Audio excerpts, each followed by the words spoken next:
Hello friends, learn in short में आपका एक बार फिर से स्वागत है। फ्रेंड्स 2023 का जो 21 फरवरी का पेपर है उसका मैं सेकंड शिफ्ट का मैथ हम लोग का रह गया था। तो जो फर्स्ट शिफ्ट का मैथ था, मैथ भी लगभग वैसे ही था, बस नंबर को इधर उधर कर दिया गया था।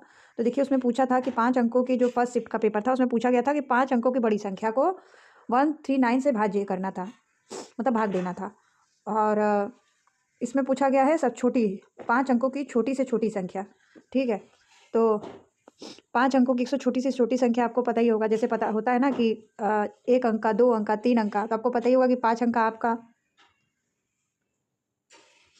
10,000 होता है, ऊपर दिया हुआ भी है। लेकिन हमें क्या है कि वो संख्या ऐसा चाहिए जो 139 से विभाजित करने पर पूरी तरीके से कट जाए। ठीक है तो इसका एक रूल भी होता है। चाहे तो आप उस तरीके से कर सकते हैं कि आपको क्या करना होगा कि 10,000 से इससे 139 को आपको इससे भाज्य करना, मतलब भाग देना होगा। आपको जो शेषफल प्राप्त होगा उसमें फिर क्या करना होगा कि 139 में वो शेषफल से आपको शेषफल नहीं, जो आपका भागफल बचेगा उससे आपको इससे मल्टीप्लाई करना होगा। फिर जो आपका आंसर आएगा, तो ये बहुत लंबा प्रोसेस है।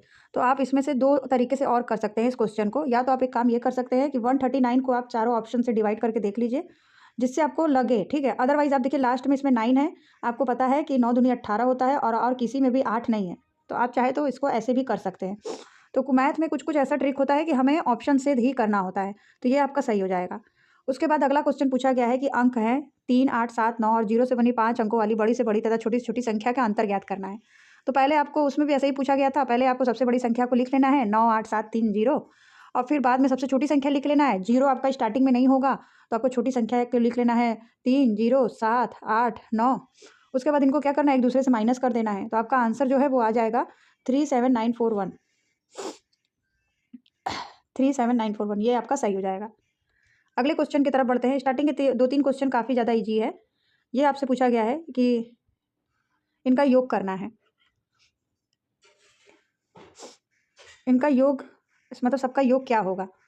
तो फिर इसका जो सही आंसर है वो मैं आपको बता दे रही हूँ कि 3/8 इसका सही आंसर होगा। अदरवाइज आप इसको जो इनका रूल होगा उसके अकॉर्डिंग आप इसको सॉल्व कर लीजिएगा। अदरवाइज इसका भी एक शॉर्ट ट्रिक होता है। ये आपका नंबर सिस्टम का क्वेश्चन है। ठीक है, तो ये आपका सही हो जाएगा। उसके बाद एक अगला क्वेश्चन है आपका,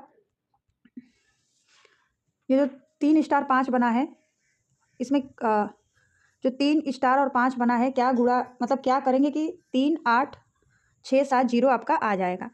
तो इसमें क्या करना होगा आपको, मतलब यहाँ पे क्या होगा, स्टार की जगह पे क्या होगा। 305 होगा, 315 होगा, 302 होगा या 303 होगा, जो आपका इतना मल्टीप्लाई करने पे आ जाए। तो यहाँ पे आपका 315 होगा, स्टार की जगह पे 1 होगा। अगला सवाल है आपका कि दी गई आकृति में कितनी सममित रेखाएं हैं। अभी उसमें भी मैंने आपको पिछले पेपर में बताया था, ऐसा फूल वाला था उसमें। ठीक है, तो आ रहा था 12 लेकिन था 6, शायद आपको याद होगा अगर आपने वो वीडियो देखा होगा तो इसमें क्या है कि आपको लग रहा होगा 4, लेकिन इसमें है आपका 2। तो 2 आंसर आपका बिल्कुल सही हो जाएगा। देखिए आपको लग रहा होगा कि 1, 2, 3, 4, लेकिन ऐसा नहीं है। ये आपका सममित रेखाएं जो है ये आपका ये हो जाएगा। अब देखिए घनाभ वाले क्वेश्चन है। तो अगर इस बार भी जो स्टार्टिंग के 2-4 क्वेश्चन है ऐसे पूछ ले तो काफ़ी इजी हो जाएगा। अब बाकी अगर एमआरएस के हिसाब से पूछेंगे तब थोड़ा दिक्कत हो सकता है। एमआरएस में बहुत ज़्यादा टाइम टेकिंग इन्होंने पूछा था मैथ का सवाल। एक घनाभ का एक पार्श्व फलक वर्गाकार है तथा इसका क्षेत्रफल 100 सेंटीमीटर स्क्वायर है तथा आयताकार फलकों के बड़े किनारे की लंबाई 15 सेंटीमीटर है। प्रत्येक आयताकार फलक का क्षेत्रफल 2 सेंटीमीटर स्क्वायर में है। तो इसका सही आंसर क्या हो जाएगा। तो देखिए इसका जो सही आंसर है वो हो जाएगा आपका 150। इसमें आपको देखिए जो करना होगा वो आपको पूरा, अगर सूत्र के हिसाब से आप करते हैं तो कि वर्ग का क्षेत्रफल और आयत का क्षेत्रफल भुजा गुणे भुजा लंबाई गुणे चौड़ाई, ऐसे करके आपको पूरा इसका सॉल्यूशन निकालना होगा। ठीक है, तो मैथ का बहुत ज़्यादा शॉर्ट ट्रिक तो मुझे नहीं पता है, लेकिन जो अगर आपको इसका शॉर्ट ट्रिक पता हो तो आप इससे भी कर सकते हैं। आगे फिर एक इमेज वाला क्वेश्चन है। इसमें बोल रहा है कि किससे घन नहीं बनाया जा सकता है। घन आपको पता ही होगा, क्यूब। किससे क्यूब नहीं बनाया जा सकता है, किस नेट जाल से, मतलब ये कौन से ऐसे जाल से आप क्यूब नहीं बना सकते हैं। तो जो आपका ये वाला है इससे आप नहीं बना सकते हैं और यही आपका राइट आंसर भी है।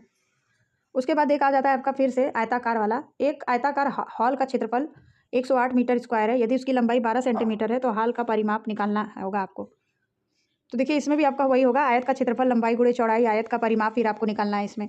हाँ, तो आयत का परिमाप आप उसी फॉर्मूला के थ्रू आप निकाल सकते हैं। तो इसका हो जाएगा, उसकी लंबाई 12 मीटर है, 12 मीटर है, तो हाल का जो परिमाप होगा वो हो जाएगा 42 मीटर। फिर आगे एक नंबर सिस्टम से क्वेश्चन आपका फिर है, मतलब जब आप नंबर सिस्टम आप पढ़ते हैं तो ये सब भी पढ़ाया जाता है कि अगर 1 माइनस 2 ऐसे ही करके माइनस प्लस वाले क्वेश्चन आते हैं। उसी तरह आपका पूरा 101 तक का संख्या है, तो इसमें पूछ रहा है कि इसको सरल करना है आपको। धनात्मक और ऋणात्मक दोनों पे है अलग अलग, तो आपको उसके हिसाब से इसमें आपका जो सही आंसर हो जाएगा वो हो जाएगा 51। आप इस तरीके से भी कर सकते हैं, 102 रहेगा तब आपका 51 होगा। अदरवाइज इसको भी आपको गणना के हिसाब से करना होगा। आपको युग्म बनाना होगा 50 का, जैसे कि ये देखिए यहाँ पे लास्ट में लिखा है ना 101, तो आपको 50 गुणे 2 करना होगा। उसके बाद फिर आपको इसमें एक माइनस करके, एक माइनस, उसके बाद फिर इसमें क्या है कि आपका जो हो जाएगा -50, फिर -50, और आपको उसमें क्या करना होगा, जब आप -50 निकाल लेते हैं तो आपका हो जाएगा -50 और प्लस 101। तो आपको बताइए कि यहाँ पे आपका जो माइनस प्लस माइनस आपका माइनस होता है, तो अगर आप 101 में से 50 को माइनस करते हैं तो आपका 51 आंसर आ जाएगा। 51 इसका सही आंसर है। उसके बाद एक पूछा है आपसे कि एक घन मीटर कोर के घन का आयतन लीटर में होता है। एक मीटर घन का आयतन आपको लीटर में बताना है। तो ये घन का आयतन माना आपको पूरा फॉर्मूला याद होना चाहिए कि भुजा क्यूब, उसके बाद उस तरीके से भुजा क्यूब करके आपको आयतन को क्या करना होगा कि 3 मीटर में डिवाइड कर देना होगा, क्योंकि भुजा का यहाँ पे क्यूब दिया हुआ है। ठीक है, तो यहाँ पे जो हो जाएगा 1 मीटर कोर घन का हो जाएगा 1000 लीटर। 1000 लीटर आपका बिल्कुल सही आंसर हो जाएगा। देखिए ये आयत वाले, घन वाले और वर्गाकार वाले ये तरीके के क्वेश्चन ज़्यादा पूछा गया है। तो पूछा गया कि एक आयताकार प्लाट का परिमाप 70 मीटर है। यदि प्लाट की लंबाई 200 मीटर है तो प्लाट का क्षेत्रफल बताना है। तो इसमें भी आयत का परिमाप, मतलब आयत वगैरह का परिमाप का फॉर्मूला याद होना चाहिए। तो लंबाई गुणे चौड़ाई करके और आयत का क्षेत्रफल निकाल के इसमें आपको इस तरीके से इसको सॉल्व करना होगा। तो ये सही हो जाएगा आपका वर्ग मीटर, 300 वर्ग मीटर हो जाएगा। 300 वर्ग मीटर इसका बिल्कुल सही आंसर है। देखिए बोर्ड मास वगैरह से कोई क्वेश्चन नहीं दिख रहा है, ज़्यादातर ये आपको आयत वगैरह से ज़्यादा दिख रहा है, परिमाप से दिख रहा है, क्षेत्रफल वगैरह ये सबसे ज़्यादा दिख रहा है। अनीसा ने अपने ऑफिस में 2 मार्च 2001 से कार्य करना आरंभ किया था तथा 31 दिसंबर 2022 को सेवानिवृत्त हो गई, रिटायर्ड हो गई। ठीक है, 2001 में कार्य शुरू किया था और 2022 में वह रिटायर हो गई। उसने कितना समय कार्य किया है? कुल वर्षों को आपको यहाँ पे गणना करना है और पूरे महीने और दिन का भी। तो उसने यहाँ पे जो था 2 मार्च को उसने ज्वाइन किया था। चाहे तो आप वही 2022 में से 2001 को माइनस कर दीजिएगा, प्लस जितना दिन बचेगा उसको यहाँ पे दिन और महीना बचेगा उसको प्लस कर दीजिए। तो 21 वर्ष 9 महीने 29 दिन, ये आपका सही आंसर हो जाएगा। उसके बाद बोला गया है कि 18 दिसंबर 2022 को रविवार है, तो 15 मार्च 2023 को क्या दिन होगा? कैलेंडर वाला चैप्टर आप थोड़ा अगर पढ़ लीजिएगा, क्योंकि हो सके कैलेंडर से क्वेश्चन आ सकता है। ये आपका कैलेंडर का ही है, तो बुधवार हो जाएगा आपका। उसके बाद अगला क्वेश्चन है, राधा को एक टीका लगाया गया जिसका आयतन है। अब इंजेक्शन के हिसाब से उसका देखना होगा कि क्या उसका मिलीलीटर, लीटर में तो नहीं होगा, 2 किलो लीटर ये सब भी नहीं होगा। तो आप ये इसको शॉर्ट ट्रिक से भी लगा सकते थे। ये आप देख ही रहे हैं कि एक इंजेक्शन होगा, उसका आयतन तो 2 लीटर या 2 किलो लीटर में नहीं होगा। तो यहाँ पे जो आपका सही, अगर चाहे तो आप ये दोनों को काट दें तो आप मिलीलीटर और इसके हिसाब से हो सकता है, लेकिन आपको पता ही है कि लीटर से मिलीलीटर काफ़ी छोटा होता है और एक इंजेक्शन भी होता है वो भी बहुत छोटा होता है। ठीक है, तो यहाँ पे आपका 2 मिलीलीटर सही हो जाएगा। एक आगे का क्वेश्चन है, एक जग में 50 लीटर और 50 ml 5 लीटर और 5 ml जूस है। जग में रखे जूस से भरे जाने वाले 202 ml आयतन के गिलास जो भरे जा सकते हैं उनकी संख्या क्या है? तो यहाँ पे भी देखिए आपको सूत्र देखना पड़ेगा कि आयतन लीटर में, और आपको गिलासों की संख्या के हिसाब से आपको आयतन, मतलब लीटर का आयतन निकाल के और गिलास की संख्या निकाल के आपको गुणसूत्रों के, मतलब सूत्र के हिसाब से इसको आपको करना होगा। ठीक है, तो इसमें पूछा गया है कि आयतन के गिलास जो भरे जा सकते हैं उनकी संख्या क्या है? तो देखिए उनकी संख्या जो है ये 25 यहाँ पे हो जाएगा। आगे का नेक्स्ट क्वेश्चन है, दिल्ली का संसद भवन वृत्ताकार है, मतलब गोल है, जिसकी त्रिज्या 85.5 मीटर है। इस भवन की परिधि क्या है लगभग? तो परिधि का आपको स्क्वायर पता होगा कि 2πr होता है। फिर आपको उसमें सारी ये परिधि का गुणाफल करके इसमें दिया है ना 85 दिया है। तो परिधि का जो πr में आपको 2πr जो दिया होता है उसी में आपको 2 × 8.5 करके इसको आपको सॉल्व कर लेना है। तो इसका जो लगभग आएगा, एक्यूरेट नहीं आएगा, परिधि जो आपका लगभग आएगा ये आएगा आपको 537.4 मीटर। मतलब बहुत सारे फॉर्मूले आपको पता होने चाहिए तब जाके इसका सॉल्यूशन होगा। आपको परिधि का, उसके बाद फिर इसमें पूछा भी है कि जिसकी त्रिज्या, अब त्रिज्या का भी आपको एक लगभग वो निकालना होगा। πr का जो एक लगभग वो होता है फॉर्मूला, वो आपको निकालना होगा तब जाके इसमें आपका निकल पाएगा। उसके बाद अगला क्वेश्चन है, एक पर्स का मूल्य 425 है और उसे 450 में बेचा गया। यदि दुकानदार को कुल 660 का लाभ हुआ तो बेचे गए पर्सों की संख्या क्या होगी। ये क्रय विक्रय वाला है आपका सवाल। तो इसमें जो सही आंसर हो जाएगा, इसमें पूछा गया है कि पर्सों की संख्या, तो यहाँ पे 22 आपका सही आंसर हो जाएगा। अदरवाइज आप इसको सॉल्यूशन करके भी देख लीजिएगा। फिर अगला क्वेश्चन है आपसे कि 5 क्रमागत गुणजों का योग 2040 है तो सबसे बड़ा गुणज क्या होगा। तो आपको 6 क्रमागत यहाँ पे मानना होगा गुणज। आपको ये 6n से आप ऐसे निकाल सकते हैं, 6n से।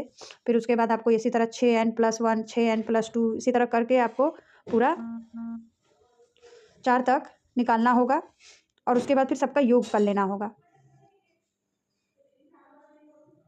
तो इसमें आपका सही आंसर हो जाएगा 420। सबसे बड़ा गुणज पूछा है तो सबसे बड़ा गुणज यहाँ पे हो जाएगा आपका 420।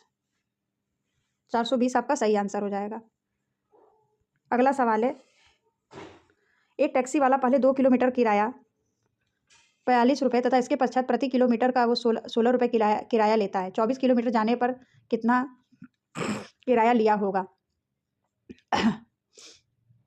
तो आप ये भी कर सकते हैं, 24 में से आप क्या कर सकते हैं कि 2 बार का 42 किलोमीटर वो लिया है, ठीक है, और उसके बाद फिर उसने 22 किलोमीटर का 16 रुपये के हिसाब से प्रति किलोमीटर लिया है। तो या तो आप इसको सूत्र के हिसाब से भी कर सकते हैं कि प्रारंभिक शुल्क और फिर उसके बाद आप प्रारंभिक शुल्क और प्लस आप प्लस करके उसके बाद इंटू करके जो बाद का शुल्क था, ठीक है, 22 किलोमीटर उसने 16 लिया। लेकिन अगर आप चाहें तो इसको सिंपल तरीके से भी कर सकते हैं, 394 इसका आ जाएगा कि पहले आप 2 किलोमीटर का 42 था, ठीक है, फिर उसके बाद आपसे 22 किलोमीटर का 16 आ गया। तो इसका आप गुणा करके और प्लस 16 का 22 से गुणा करके दोनों को वो कर देंगे तो आपका 394 रुपये आ जाएगा।